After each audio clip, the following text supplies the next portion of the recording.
Sulle Grave di Ciano la mozione presentata ieri in Regione da Sonia Brescacin torna ad accendere il dibattito e divide ancora una volta i comuni a monte e a valle del Piave.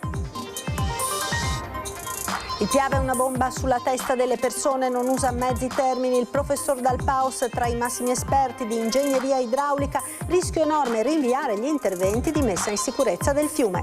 Primi temporali in Veneto, fitte grandinate tra Preganziolo e Treviso, strade, campi imbiancati. Sul fronte frane e maltempo, le colline del Prosecco si appellano alla Regione, servono interventi rapidi. Malora in giardino, 86enne di Castelcucco, morto sotto il motocoltivatore. A Istrana, 65enne, si sente male in bicicletta, salvato dai compagni di pedalata. Fissato per il 7 aprile il processo d'appello per il killer di Vanessa Ballan, la giovane mamma di Spineda di Riese accoltellata nella sua abitazione. Il commercio di prossimità è in crisi e per riaccendere le vetrine il sindaco Conte pensa di ingaggiare giovani influencer. Nella ricetta antispopolamento di Cassugana e Asco, ma anche il nuovo piano parcheggi. Appuntamento da non perdere domani sera su Antenna 3, trasmetteremo in diretta il processo alla vecchia di Ponte Dante, uno spettacolo ma soprattutto un rito che rende unica Treviso nella capacità di giudicarsi con il sorriso. Buonasera e ben ritrovati con l'edizione di Treviso. In primo piano l'annosa questione delle casse di espansione del Piave sulle Grave di Ciano. La mozione presentata ieri in Regione da Sonia Brescacin torna ad accendere il dibattito e divide ancora una volta i comuni a monte e a valle del fiume. La mozione per la creazione di un tavolo tecnico straordinario per la rivalutazione della sicurezza idraulica del Piave, presentata in Regione dalla consigliera ex Lega, ora gruppo misto, Sonia Brescacin, piomba sui comuni del Basso Piave come l'ennesimo rinvio di una decisione attesa da decenni, proprio nel momento nel quale il progetto sembrava poter vedere un'accelerata. La questione è quella controversa delle casse di espansione del Piave sulle Grave di Ciano, al centro di una lunga querelle politica e giudiziaria. Qui riviviamo periodicamente la medesima situazione. Faccio presente che da Fossalta di Piave 90 fino alla foce siamo in 100.000 che viviamo aggrappati alle rive di questo fiume, che è meraviglioso ma anche molto pericoloso. L'abbiamo visto più volte riempire completamente gli argini. Dove siamo adesso, quando il Piave è pieno, c'è l'acqua. L'acqua arriva fin sotto il Ponte della Vittoria, è arrivata nel 2019. La paura è grande. La Regione ha investito già più di 10 milioni di euro per rafforzare gli argini sulla riva sinistra, al lato di San Donà. E adesso c'è un investimento ancora maggiore, quasi di 15, per il rafforzamento dell'argine sul lato destro, lato Musile. Questo metterà al riparo dalla rottura dell'argine, ma non dall'esondazione. E la soluzione indicata dagli esperti incaricati a suo tempo dalla Regione è proprio quella del bacino di laminazione nel territorio di Crocetta del Montello. Un ulteriore rinvio viene vissuto dai comuni a valle del fiume con apprensione proprio nel 60° anniversario della grande alluvione che qui causò una catastrofe con decine di morti, migliaia di sfollati e danni enormi. Io capisco benissimo la delicatezza della sensibilità ambientale, la rilevanza di quel sito meraviglioso, però qui parliamo di vite umane e di danni potenziali gravissimi. L'autorità di bacino, che è presieduta dalla dottoressa Colaizzi, che è anche commissario per le casse di laminazione, aveva valutato, in caso di un fatto come quello del 66, fino a 100 morti e 10 miliardi di euro di danni. Ma a Monte del Piave la si pensa diversamente e da tempo si caldeggia una soluzione diversa da quella che, dicono i sindaci rivieraschi coinvolti, porterebbe ad una devastazione ambientale. Rinvia al mittente la polemica politica, Marianella Tormena, di chi vede nella proposta della consigliera Brescacin una resa dei conti all'interno della Lega per come sono andate le cose nella giunta Stefani, dove è entrata l'ex sindaca di Ponte di Piave Paola Roma. Tormena cerca di smorzare i toni, invita a fare sinergia tra i territori e lancia un appello al presidente Stefani. Tanto lo inviterei qui, perché per noi sarebbe un piacere immenso, e dall'altra parte capisco che ha delle grosse sfide da affrontare. Noi siamo probabilmente un problema piccolino, però il fiume è grande e attraversa tutta la regione per gran parte, quindi in fondo credo che se porta, come mi sembra stia portando avanti le cose, con calma e con disponibilità verso i territori, non può sbagliare. Quindi va bene che cerchi di ascoltare e di farsi un'idea di qual è la realtà. Il Piave è una bomba sulla testa delle persone, non usa mezzi termini. Il professor Luigi Dal Paos, uno dei massimi esperti di ingegneria idraulica, commentando quello che potrebbe essere un ulteriore rinvio delle azioni per la messa in sicurezza del fiume. Stiamo discutendo da 60 anni a questa parte di un problema che è immanente sulla testa della gente e che potrebbe portare, dal punto di vista della sicurezza idraulica, disastri sia nella parte bassa della provincia di Treviso, sia ovviamente nel tratto terminale del Corso del Piave. Fare in modo che le cose da fare siano sempre spostate, no? In avanti. E uno dice, spostati in avanti per far meglio. No, qua sono spostati in avanti per far peggio. Luigi Dal Paos, ingegnere idraulico, docente emerito all'Università di Padova, conosce il Piave come pochi altri e non ha mai nascosto la necessità urgente di mettere in sicurezza un fiume nel quale una piena come quella del 66 avrebbe effetti devastanti. Da 60 anni, da quando dopo la grande alluvione venne istituita la Commissione De Marchi per la sistemazione idraulica dell'intera asta del fiume, si continua a parlare di una messa in sicurezza che ancora non c'è. Dal Paos è categorico. È giusto che uno che ha un'idea la enunci, ma è anche altrettanto giusto e sacrosanto che chi esprime certe posizioni tecniche che possono avere gravi conseguenze sulla popolazione si assuma anche la responsabilità di quello che dice e che quando Dio non volesse arrivasse un evento confrontabile con quello del 66, pagasse le conseguenze della sua posizione. Ed oggi pomeriggio primo temporale di stagione, grandine e pioggia torrenziale a Treviso e nei comuni alle porte della città. Poco dopo le 16 la grandine ha imbiancato in pochi minuti le strade di Canizzano e Sant'Angelo. Diversi automobilisti sono stati costretti a fermarsi, sorpresi dall'ondata di maltempo improvviso. La grandine è arrivata anche a San Trovaso di Preganziol, dove il piazzale davanti alla chiesa appariva completamente imbiancato. Numerose le telefonate ricevute dalla centrale operativa dei vigili del fuoco, ma non sembrano esserci danni ingenti. Qualche disagio invece legato alla viabilità alle porte di Treviso. Ed in serata sono attesi nuovi rovesci, mentre un primo miglioramento del meteo è atteso dal pomeriggio di domani, giovedì 12 marzo. E intanto sul versante delle colline del Prosecco il presidente dell'Associazione Marina Montedoro scrive agli assessori regionali Venturini, Bond e Zecchinato per semplificare l'iter per il ripristino dei versanti post eventi atmosferici estremi che negli ultimi anni hanno colpito il territorio. Servono, hanno detto, procedure più snelle quando si tratta di eventi eccezionali.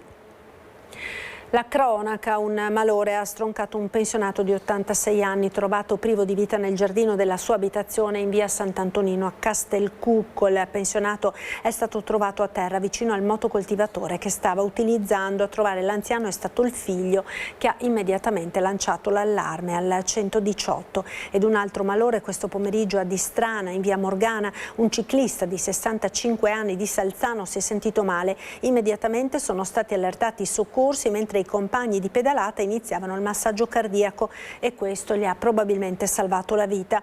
L'uomo è stato stabilizzato e poi trasportato dal SUEM all'ospedale di Treviso. Le sue condizioni rimangono comunque gravi.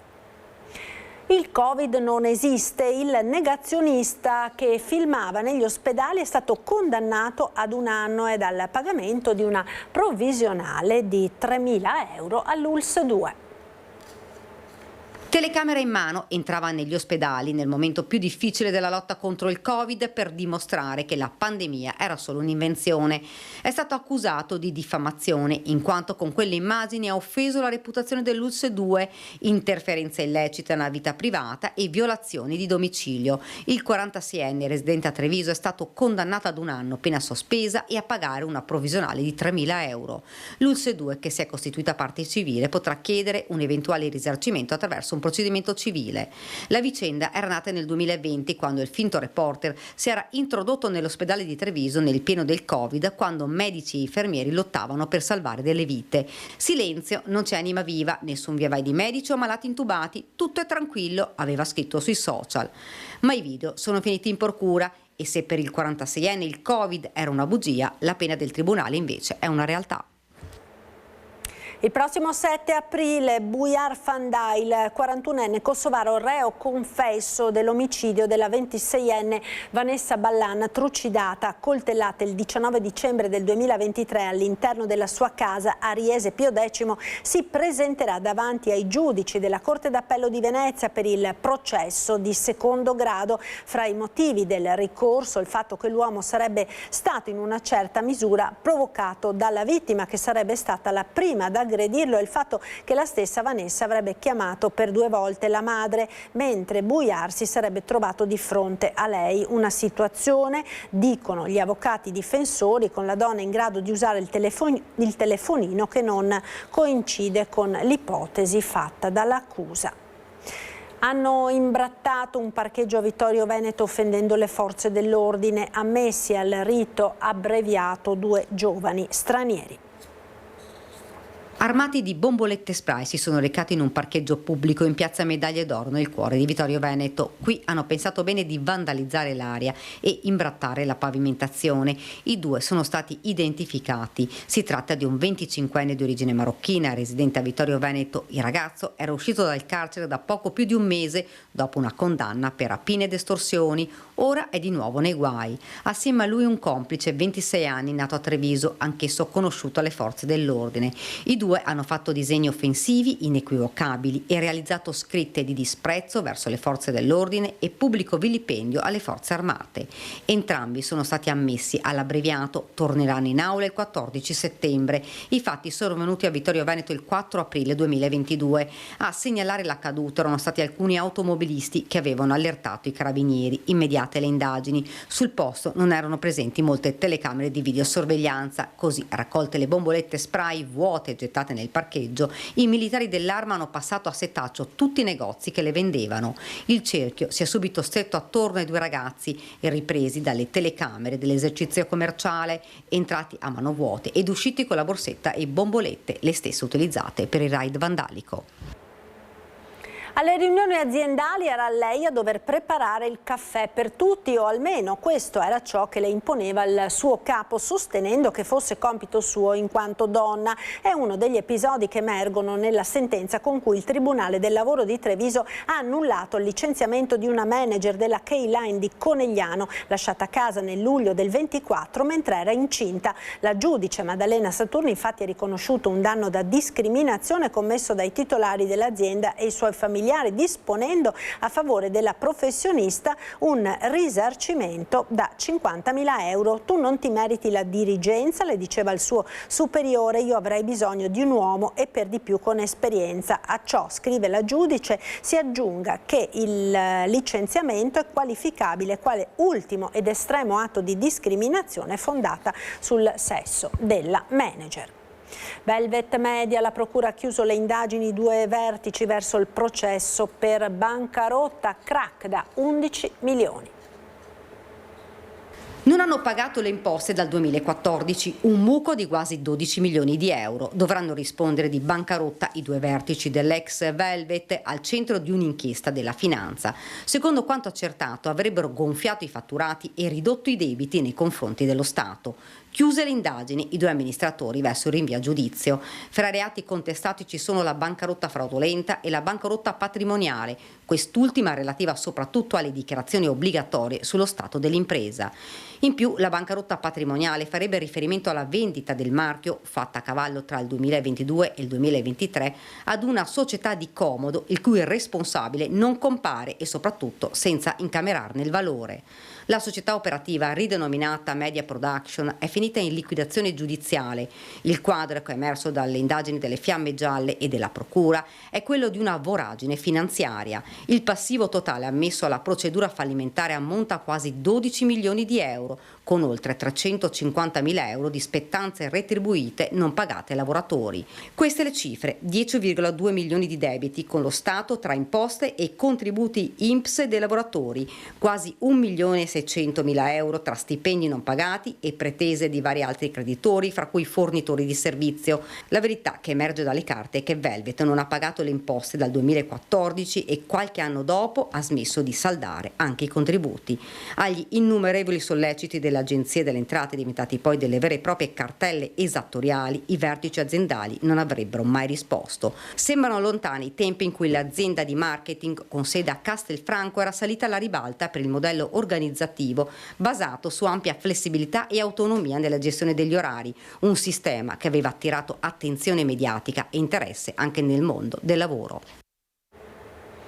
Quarantenne di origine nigeriana arrestato dai carabinieri di Montebelluna per spaccio di eroina in città. Ieri sera i militari in borghese hanno notato l'uomo già noto alle forze dell'ordine mentre cedeva una dose di stupefacente ad un altro soggetto a sua volta conosciuto come assuntore di droga. L'episodio tra piazza Vienna e via Galilei. Entrambi sono stati fermati e controllati e appunto sono stati trovati in possesso di alcuni grammi di sostanze stupefacenti, tutto posto sotto sequestro. A Treviso, ora dove è stata posata oggi pomeriggio la prima pietra per il nuovo polo didattico regionale dei Vigili del Fuoco.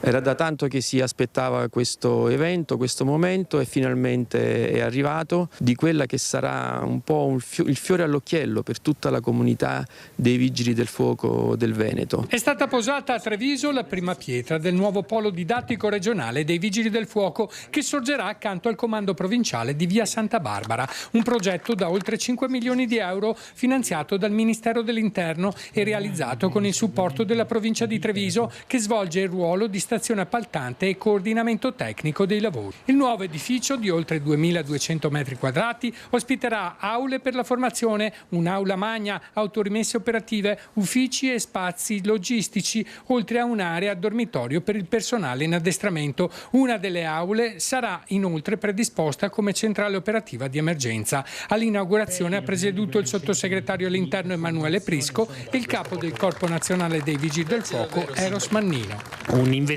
importante, noi riteniamo che la formazione del personale costante, sempre di più alto livello, derivi una maggiore sicurezza per le donne e gli uomini del Corpo Nazionale dei Vigili del Fuoco e ovviamente si eleva anche la qualità del servizio e quindi la sicurezza dei cittadini su un territorio strategico per la nazione come quello del Veneto. Il nuovo polo diventerà un punto di riferimento interregionale per la formazione e l'addestramento dei Vigili del Fuoco, con ricadute dirette sulla sicurezza del territorio. Polo regionale, ma direi interregionale, perché i discenti verranno a fare corsi da tutte le regioni del Triveneto, soprattutto perché c'è un simulatore aeroportuale che è una struttura particolare che consente di fare corsi specifici. La struttura sarà costruita secondo i più moderni standard antisismici ed energetici e sarà in grado di ospitare in alloggio 40 persone. Alle lezioni potranno partecipare più allievi. Quali sono le specializzazioni che si potranno ottenere in questo polo logistico? Si va dai pacchetti formativi di completamento per i vigili in primo ingresso, passando ai corsi di qualificazione per i passaggi da vigile a caposquadra, fino ad arrivare a corsi di aggiornamento e di specializzazione per le varie specialità. I lavori, affidati all'impresa Costruzioni Ferracina, dovrebbero concludersi nell'estate del 2027. Sono giorni di apprensione a Vittorio Veneto per la scomparsa di una giovane di 24 anni, Daniela Puccar, la vedete nella foto, di cui non si hanno più notizie da lunedì pomeriggio, quando la ragazza si è allontanata dalla propria abitazione senza più dare notizie. Da qui la denuncia di scomparsa presentata ai carabinieri di Vittorio Veneto. Daniela è alta circa 1,75 m, di corporatura robusta, capelli scuri con taglio a caschetto, occhi neri e carnagione chiara. Al momento dell'allontanamento allontanamento, indossava una felpa nera, pantaloni modello cargo di colore verde militare, scarpe Nike di colore scuro e uno zaino nero. Chiunque l'ha visto possa riferire informazioni utili a rintracciarla è pregato di chiamare il 112. A margine di un evento, questa mattina il sindaco Mario Conte e il presidente mandamentale di Ascom Capraro hanno fatto il punto su commercio e parcheggi in città. Sentiamo. Quello è un progetto che mi affascina, che ha avuto successo e mi piacerebbe rendere protagonisti proprio i giovani della nostra città per divulgare le ricchezze. Stiamo vedendo proprio in questi giorni degli ottimi esempi di ragazzi giovani che si sono messi in gioco quasi per gioco e stanno diventando dei veri e propri promoter della nostra città. Ecco, se fossero molti di più, magari anche sostenuti dall'amministrazione, credo che potrebbe venire fuori qualcosa di davvero forte e impattante anche per il mondo del commercio. Nonostante alcune botteghe storiche resistano con grande passione e volontà, il commercio di prossimità è in crisi e per far riaccendere le vetrine il sindaco Mario Conte pensa ad ingaggiare dei giovani influencer sul modello dei content creators che l'ex presidente del Veneto Luca Zaia aveva ingaggiato per promuovere il Veneto. Internet non può essere il nemico, ma un alleato da cavalcare. Internet ci sta travolgendo, o lo governiamo o lo subiamo. Fino ad oggi devo dire che forse in parte lo abbiamo subito, però siamo ancora in tempo per cominciare ad adeguare quelle che sono le nostre proposte con dei nuovi strumenti. Penso ai social network, penso a tutta quella forza dirompente che i giovani attraverso i social network possono mettere in campo per promuovere le bellezze e le opportunità commerciali della nostra città. L'idea è venuta vedendo un gruppo di giovanissimi sui social che vagano per la città assaggiando le migliori specialità della gastronomia trevigiana, ma potrebbe essere il cavallo vincente per un rilancio in grande stile, avvicinando proprio i giovani alle storie del passato. Credo che sia un modo anche per portare la comunicazione di ciò che fa città come le nostre attività.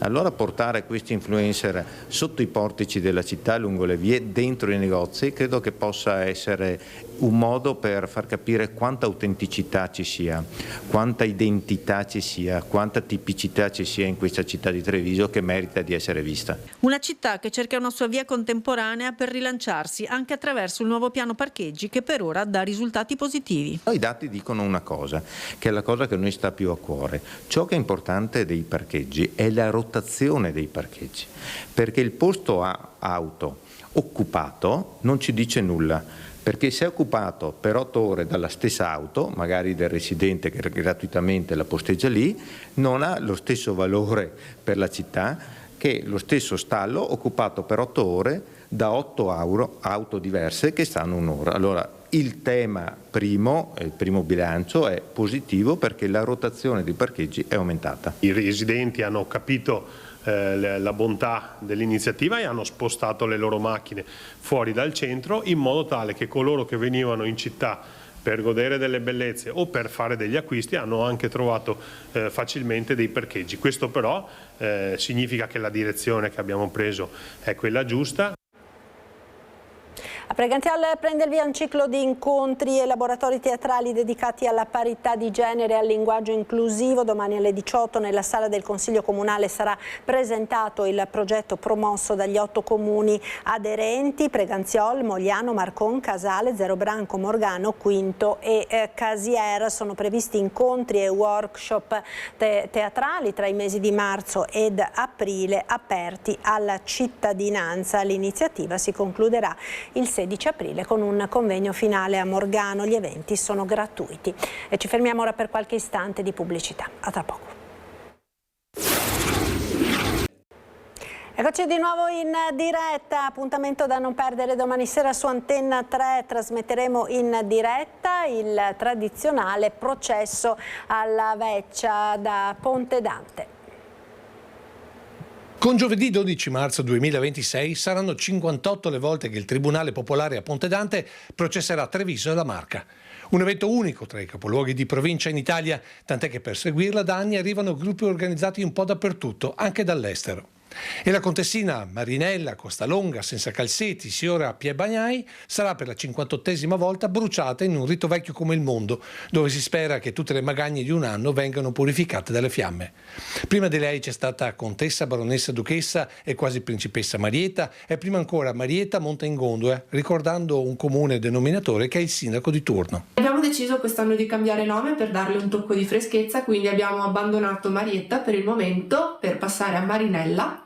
Corsalonga è un chiaro riferimento al fatto che siano state organizzate numerosissime corse in città chiudendo tutte le strade e al fatto che abbia partecipato alla maratona di New York. Infatti, come potrete vedere, il fantoccio appeso sul SIL avrà anche una pettorina con il numero 58, che è sia l'edizione della Vecchia di quest'anno sia l'anniversario del gruppo. E anche per Antena 3 il rogo della Vecchia è un rito, seguito sin dalla nascita della televisione 1978, da diversi anni è in prima serata in una diretta seguitissima anche dai non trevigiani doc, perché c'è quella leggera ironia che non offende ma fa pensare, ci sono quelle battute che fanno ridere regalando un po' di spensieratezza, indispensabile in questi tempi cupi di guerre e rincari. E poi c'è lo spettacolo delle fiaccole sul Sile con i sommozzatori e l'accensione del pupazzo di tela e cartapesta.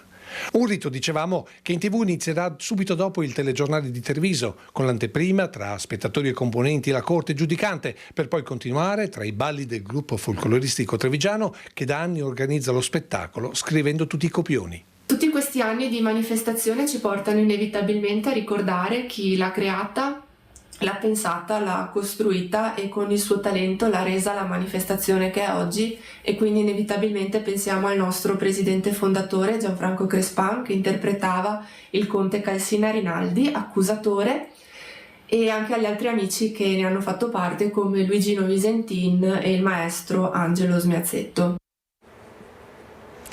Chiama il 112 dopo aver ricevuto 3 telefonate sospette con la cronaca. Apriamo la pagina delle notizie da Belluno e provincia.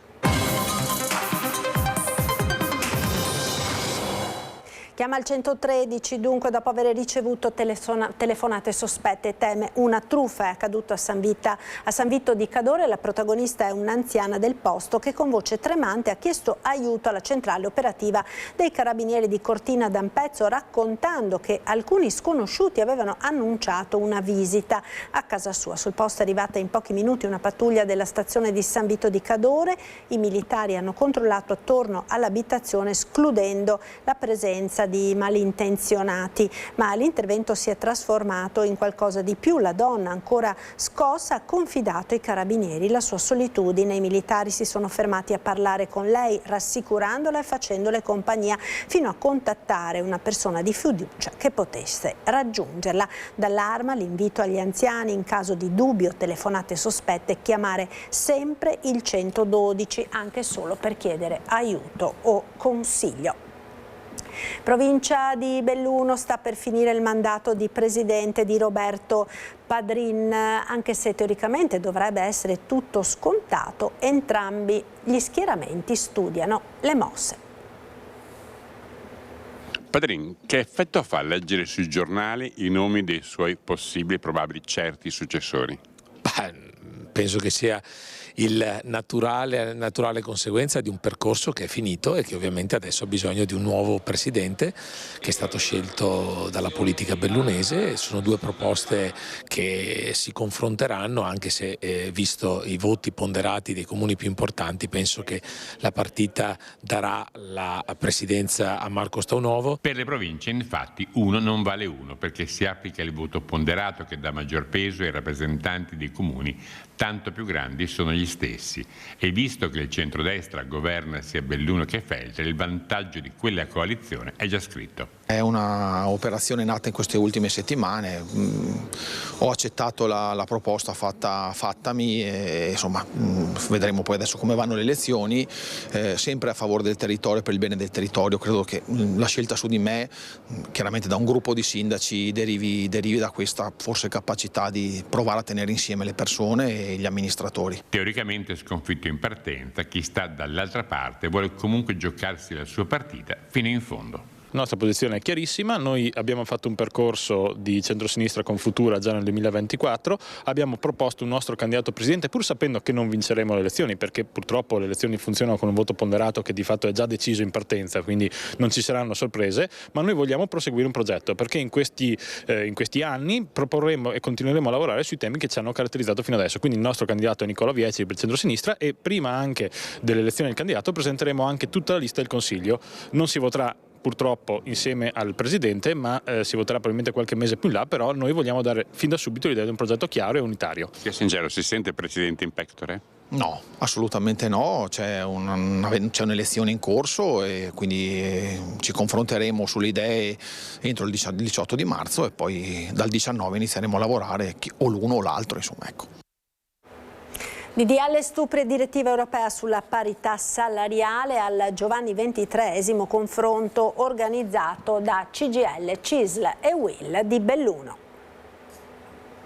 La parità di genere, le differenze salariali, le disuguaglianze e la lotta contro la violenza alle donne non sono battaglie da relegare all'8 marzo. Il coordinamento donne e politiche di genere di CGIL, CISL, UIL l'ha affermato al convegno unitario dedicato a due temi di forte attualità e di rilevanza sociale. Il disegno di legge che dovrebbe riformare il codice penale sulla violenza sessuale, il cosiddetto DDL stupri, e la direttiva europea sulla parità salariale. Sul DDL stupri la politica sindacale è unita nel dire che senza consenso è stupro, quindi l'idea è molto chiara e la legge deve essere assolutamente modificata. Sulla trasparenza salariale l'Italia sta mettendo a terra questa direttiva in maniera un po' discutibile. In particolare viene contestata la norma che esclude dalle regole le aziende che hanno meno di 100 dipendenti, quindi la stragrande maggioranza del comparto produttivo a livello nazionale. Giurisprudenza a scarto ridotto che fa fare un passo indietro. La trasposizione mortifica la direttiva e sostanzialmente la comprime, ne vanifica la finalità. Quindi quello che noi oggi possiamo dire è che a Belluno, in Veneto, come nel resto d'Italia, c'è bisogno invece di interventi dalla parte delle donne, perché ancora oggi le donne sul versante dei diritti sono non uno, tanti passi indietro agli uomini. Oggi ricordiamo che una donna su 5 ancora lascia il posto di lavoro dopo la nascita del primo figlio. Non fanno un lavoro consapevole, ma è scelto per motivi oggettivi di difficoltà.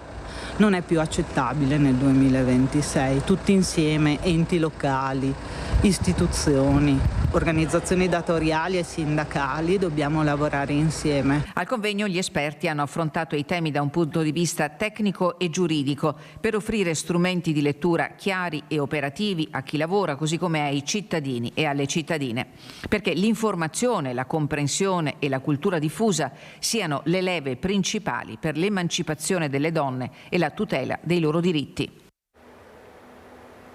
Stamattina a Taibona Gordino è stato inaugurato un nuovo centro di distribuzione di poste italiane che servirà tutto il territorio della Gordino. La nuova sede in via Strappont si estende su circa 300 metri quadrati con un piazzale esterno di 500 ed è stata progettata per migliorare il servizio di consegna della corrispondenza e dei pacchi anche nel pomeriggio ed il sabato. Il centro sostituisce le precedenti sedi di Agordo ed Alleghe e raddoppia gli spazi a disposizione degli operatori con attrezzature di ultima generazione per velocizzare lo smistamento della posta. Qui lavorano 17 addetti tra portalettere e personale interno dotati di palmari per la gestione tracciata delle consegne. Dal nuovo polo logistico partono ogni giorno i mezzi che raggiungono 16 comuni della Gordino per un bacino di oltre 18.000 abitanti e circa 16.000 punti di recapito tra abitazioni, uffici ed aziende. Uno spettacolo di vita a porte aperte sabato prossimo al Teatro Comunale di Belluno sarà messo in scena Impresa e disabilità ogni cosa è un miracolo, organizzato da Confindustria Belluno Dolomiti e Fondazione Efesto. Una serata dedicata allo spirito paralimpico e alle sfide artistiche, pensata come invito alla comunità e al mondo dell'impresa. Arriva al momento giusto il Festival di Idee, Arte e Umanità voluto da Confindustria Belluno Dolomiti e da Fondazione Efesto per una società più giusta e inclusiva. Esiste l'innovazione nella vita, tutto quello che succede nelle nostre giornate, nelle nostre famiglie, deve partecipare allo stesso tipo di programma di formazione, di innovazione e di benessere. Nessuno è diverso. Nessuno deve rimanere indietro. Sabato sera alle 18 il Teatro Comunale di Belluno ospiterà uno spettacolo di musica, teatro, danza e arte visiva.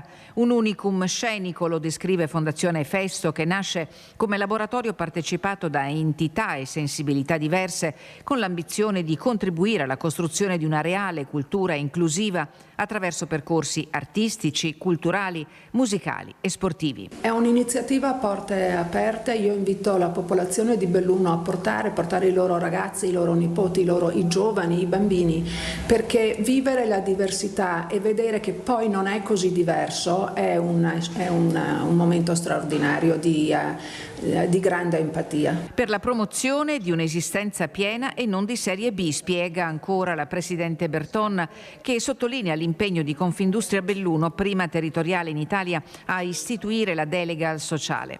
L'evento di sabato si colloca in prossimità della chiusura delle Paralimpiadi Milano-Cortina, che tanta gioia stanno donando ai colori azzurri. Grandi sorrisi e devo dire grandissima fatica, grandissimi sforzi da parte di questi atleti straordinari. Di fronte a questi atleti il cuore tocca ancora di più.